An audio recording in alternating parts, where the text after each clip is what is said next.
하여 그 행하는 일에 이와 같이 세잔하리라. 아멘. 오늘 말씀의 제목은 인생 역전입니다. 인생 역전이란 제목으로 하나님의 말씀을 잠깐 나누는 시간을 갖겠습니다. 제가 숫자를 하나 이야기하면 그 숫자를 볼 때 어떤 생각이 드시는지 한번 문제를 한번 내보겠습니다. 여러분은 2002 하면 무엇이 생각나십니까? 혹시 월드컵이 생각나지 않으시나요? 제가 그림을 준비했는데, 그렇죠. 우리 2002 하면은 2002년 월드컵이 생각납니다. 저만 그런 거 아니죠? 또 제목이 인생 역전이잖아요. 그래서 보면 안정환 선수가 아주 멋진 역전골을 넣은 것도 생각나지 않으십니까? 저 골로 안정환 선수는 아주 인생 역전을 하여 세계적으로 유명한 선수가 되었습니다.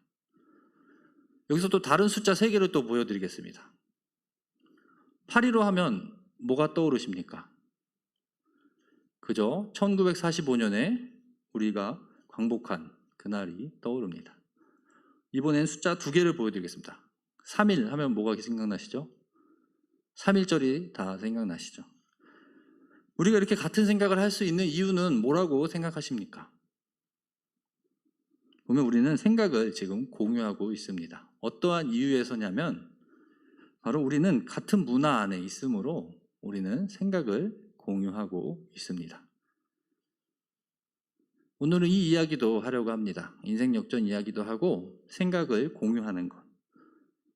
우리는 그리스도인으로 또 같은 생각을 공유하고, 또 예수님 당시의 유대인들은 어떤 생각을 서로 공유했는지 그 이야기도 해보려고 합니다. 말씀을 들어가기 전에 우리 지난주 말씀 한번 기억해 보겠습니다. 그림을 보면 그렇죠. 지혜가 부족하면 지혜를 하나님께 달라고 구하라고 하였습니다. 근데 그때 믿음을 가지고 구하면 하나님께서 주신다고 하였죠. 그런데 기도할 때 의심하면 그 지혜를 얻을 수 없다고 하였습니다. 지혜가 무엇이냐고 지난 말씀에 했냐면, 지혜는 시련이 왔을 때 기뻐하는 것이라 했습니다. 어떻게 시련이 왔을 때 기뻐할 수 있냐면 시련이 인내를 만들기 때문이라고 하였습니다. 그래서 이러한 지혜가 부족할 때, 우리가 어려움 중에 너무나 힘든 중에 있을 때에 하나님께 지혜를 달라고, 그 어려움을 이겨낼 수 있는 지혜를 달라고 기도하라고 하였습니다. 이제 오늘 본문 말씀을 보겠습니다. 1장 9절 함께 읽겠습니다. 시작. 낮은 형제는 자기의 높음을 자랑하고. 낮은 형제는 자기의 높음을 자랑한다고 합니다. 이게 무슨 뜻이겠습니까? 낮은 형제면 낮은 형제지, 그 사람이 높음을 자랑한다고 합니다. 그럼 이 낮음이 어떤 의미인지 단어적으로 한번 보면 이렇습니다. 당시 낮은이라 함은 사회적으로 지위가 낮은을 말하는 것이 첫 번째 의미입니다. 두 번째는 그 낮음이 겸손한 그런 의미를 가지고 있습니다. 근데 오늘 본문에서는 지위가 낮다는 것 같아요. 그러니까 그가 높아질 것을 이야기하고 있죠. 그리고 다시 보면 낮은 형제는 자기의 높음을 자랑한다고 합니다.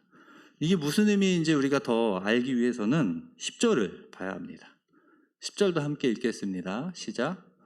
부한 자는 자기의 낮아짐을 자랑할지니 이는 그가 풀의 꽃과 같이 지나감이라. 여기서는 부한 자가 나옵니다. 부한 자면 부한 자지, 또 이 사람이 낮아질 것이라고 이야기합니다. 그래서 오늘 낮은 자, 또 부한 자 이렇게 이야기하는데, 이 의미를 알기 위해서는 9절과 10절을 같이 봐야 합니다. 같이 보면, 한눈에 보면 조금 더 이해할 수 있습니다. 보면 서로 대조되고 있어요. 낮은 자와 부한 자. 부한 자는 부자라고 할 수 있습니다. 그렇다면 부자와 반대되는 사람은 가난한 자겠죠. 그래서 낮은 형제들은 가난한 자들을 이야기하는 것입니다. 이것이 어떤 의미인지 제가 표로 만들어 보았습니다. 낮은 자와 부한 자가 서로 대조되고 있는데, 비교되어 나타나고 있는데 어떻게 된다고요? 낮은 자는 높아지고 부한 자는 낮아질 것이라고 오늘 본문에 말씀합니다. 그러니까 낮은 자가 높아질 것을 자랑하고 부한 자가 낮아질 것을 자랑한다 이렇게 이야기했는데, 이것을 더 의미를 살려서 살펴보면 이렇습니다. 낮은 자, 가난한 자는 높임을 받을 것이고 반대로 부자는 낮아질 것이다. 그렇다면 어떻게 생각하십니까? 부자에 대해서, 부자에 대해서 오늘 말씀이 부정적으로 이야기하는 것 같지 않으십니까? 11절을 보면 더 분명히 나타납니다. 함께 읽겠습니다. 시작. 해가 돋고 뜨거운 바람이 불어 풀을 말리면 꽃이 떨어져 그 모양의 아름다움이 없어지나니 부한 자도 그 행하는 일에 이와 같이 쇠잔하리라. 제가 빨간색으로 칠해봤는데 그렇죠. 부한 자는 이 행하는 일에 이와 같이 쇠잔할 것이다. 꽃이 떨어지는 것과 같이 그 부가 영원하지 못할 것이다. 우리도 꽃을 많이 봤잖아요. 지난달에 라일락 꽃이 교회에 있었는데 지금은 형체도 알아볼 수 없게 되었습니다. 꽃은 그러한 시기가 있다는 것입니다. 그런 것과 같이 부자들도 그 높음이 금방 시들어질 것이고 그가 낮아질 것을 말씀합니다. 제가 잠깐 이야기했는데 부자에 대해서 부정적으로 나타낸다고 하였습니다. 이것은 다른 야고보서에 나타난 부자를 봐도 알 수 있습니다. 가난한 자와 부자를 비교해서 대조해서 오늘 설명을 하고 있는데 5장 1절에 보니까 부한 자, 똑같은 말입니다. 부자는 울고 통곡할 것이라고 말씀하고 있습니다. 한 가지 말씀드릴 수 있는 건 야고보서에서는 부자를 부정적으로 보고 있다. 여기서 제가 오늘은 설명하지 않겠습니다.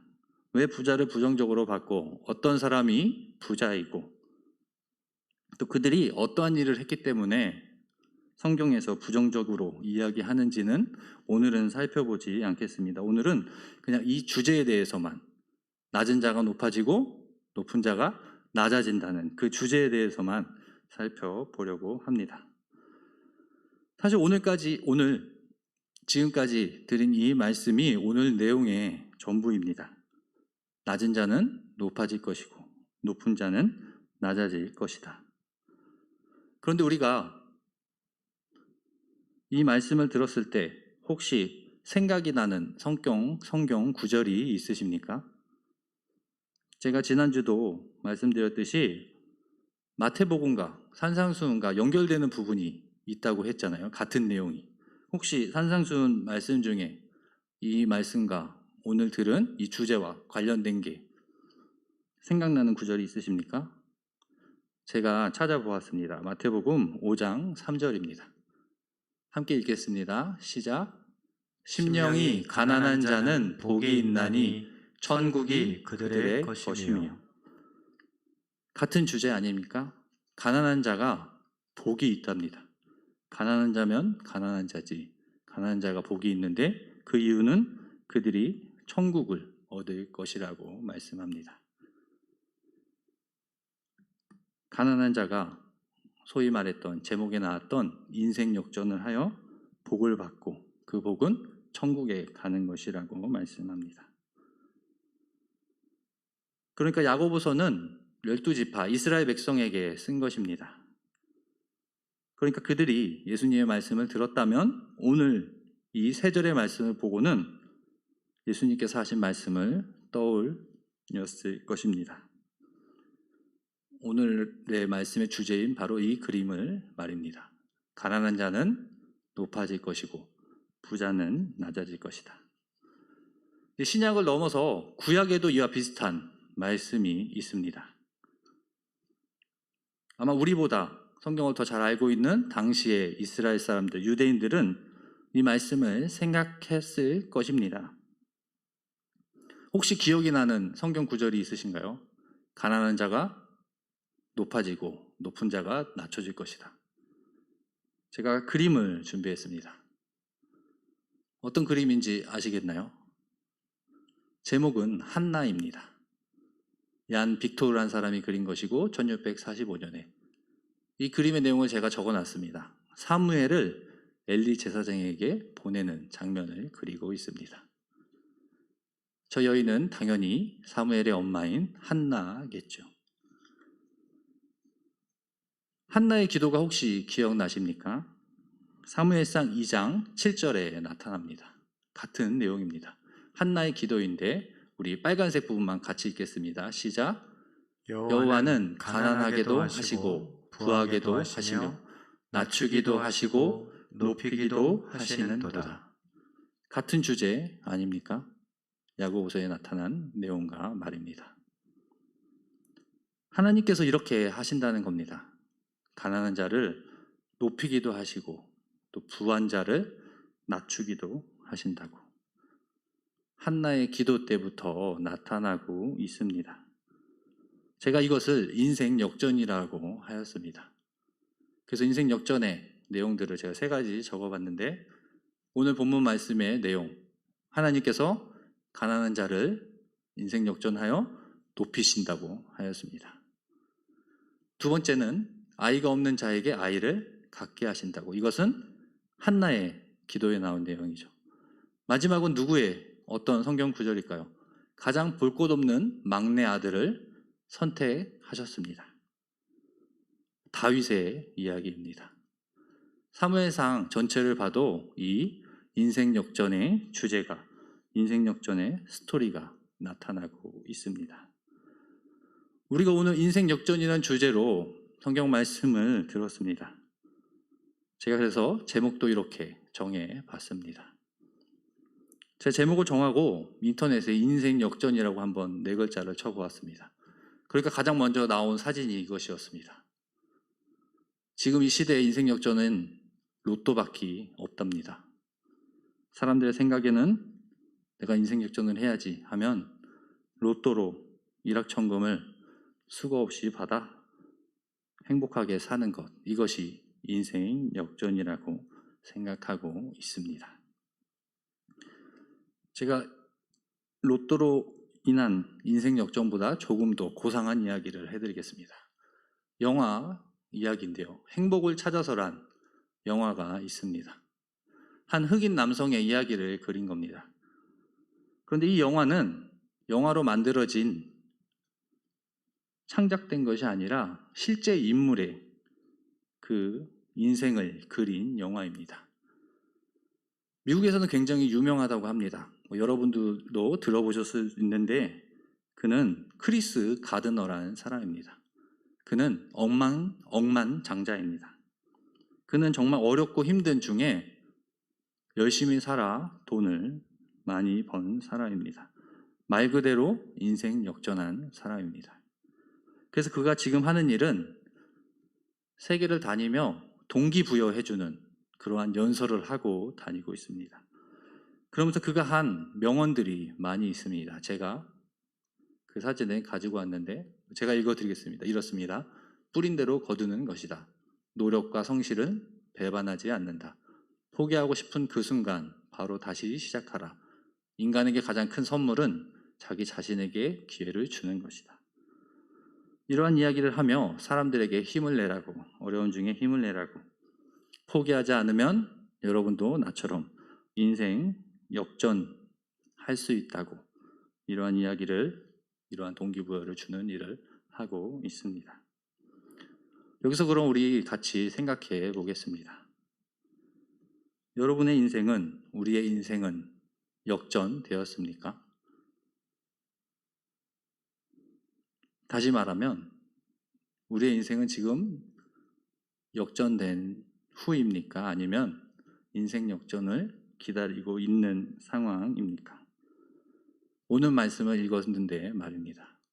가난한 자를 부하기도 하신다는데 우리는 그 부해질 것을 기다리고 있습니까? 아니면 그 복을 이미 받은 자들입니까? 그것을 함께 생각해 봐야 합니다. 그래서 오늘 말씀을 정리하면 이렇습니다. 우리는 영적으로 인생이 역전된 자들입니다. 왜요? 우리는 예수 그리스도를 믿음으로 낮은 자리에서 높은 자리로 올라갔기 때문입니다. 우리는 이미 예수 그리스도를 통해 하나님의 자녀가 되어 모두 높은 자리에 오른 사람들입니다. 그런데 우리가 더 이 땅에서 로또를 바라며 또 크리스 가드너처럼 그러한 삶을 추구하는 게 맞겠습니까? 그래서 오늘 말씀을 적용해 보면 이렇습니다. 세 가지를 적었는데 첫 번째는 오늘 야고보서 1장을 함께 읽었으면 좋겠습니다. 오늘 말씀을 기억하시면서 1장 9절에서 11절 말씀 다시 한번 같이 읽었으면 좋겠습니다. 또 두 번째는 우리는 이미 인생 역전을 한 높임을 받은 자이니까 그러한 삶을 살자라고 하였습니다. 그래서 세 번째, 그것을 더 적용하여서 구약 식구를 사랑하는 마음으로 안부를 전하자고 제가 적었습니다. 우리는 구원받은 자로 서로 사랑을 실천하는 그러한 모습까지 함께 행하자고 적었습니다. 목사님께서 주일날 인사 잘하자라고 했잖아요. 그것을 만나서 하는 거면 우리가 지금 일주일 중에 가장 중간에 있는데 우리가 구역 식구들에게 전화로, 카톡으로 사랑을 전하는, 안부를 전하는 우리 모두가 되길 소망합니다. 오늘 말씀을 생각하며 우리 마지막으로 제가 정리를 하면 우리는 하나님의 자녀가 됨으로 그리스도를 믿음으로 인생 역전된 복된 자들입니다. 우리의 신분에 맞게 생활하는 우리의 이웃들을 서로 사랑하는 우리 모두가 되길 소망합니다. 우리 주님